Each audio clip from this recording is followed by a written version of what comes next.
अस्सलाम वालेकुम दोस्तों, कैसे हो? मुझे उम्मीद है कि आप सभी हो गए। न्यू अपडेट के साथ मैं आपके सामने फिर हाजिर हो चुके हैं। एक बड़ा मसला सामने आया है जो कि आपको जान लेना ज़रूरी है, वीज़ा निकलवाने से या फिर वीज़ा निकालने से पहले। बिना देरी के वीडियो शुरू करते हैं, लेकिन उससे पहले मैं आपको बताना चाहूँगा, चैनल पहली बार देख रहे हैं चैनल को ज़रूर सब्सक्राइब करें और साथ ही साथ बेल आइकन ज़रूर प्रेस कर दें। सबसे पहले हम बात कर लेते हैं यहाँ पे जो बड़ी खबर आ रही निकल के, दो लोगों को पकड़ा गया है, एक तो जलेब से, एक महबूला से। और ये दोनों वो लोग हैं जो क्या ऐसा सामान कुवैत के अंदर सेल कर रहे थे जो क्या कुवैत ने बैन कर रखा है। तो अगर आप भी इस तरीके का कोई सामान वगैरह सेल करते हैं, बेचते हैं, कुछ भी करते हैं, तो ध्यान रखें, सावधानी बरतें।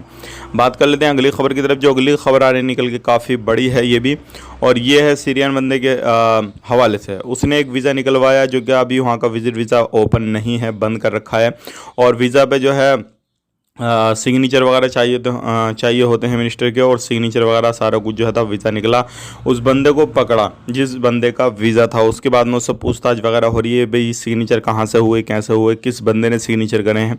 तो भाइयों, अगर आप भी इस तरीके का कोई कामकाज करते हैं, आप उस कंट्री से आते हैं जिस कंट्री का वीज़ा बैन है और आपको वीज़ा मिल रहा है, तो आप ना लें, क्योंकि वो पूरा जाली फर्जी बड़ा है और उससे जो है आपको भी ख़तरा होगा और फिर जो लोग आपको भेज रहे हैं उनको भी ख़तरा होगा, पेमेंट आपका अलग फंसेगा। तो ऐसे लोगों से बच कर रहें।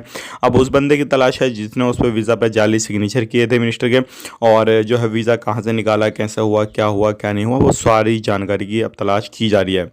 अगर आप भी इस तरीके से वीज़ा चाहते हैं तो जिस कंट्री का वीज़ा बैन है उसका ना लें, जब ओपन हो जाए तभी वीज़ा निकलवाएं। मिलेंगे इस वीडियो में। आप अपना ख्याल रखें, अपनी फैमिली वालों का ख्याल रखें। Take care, bye.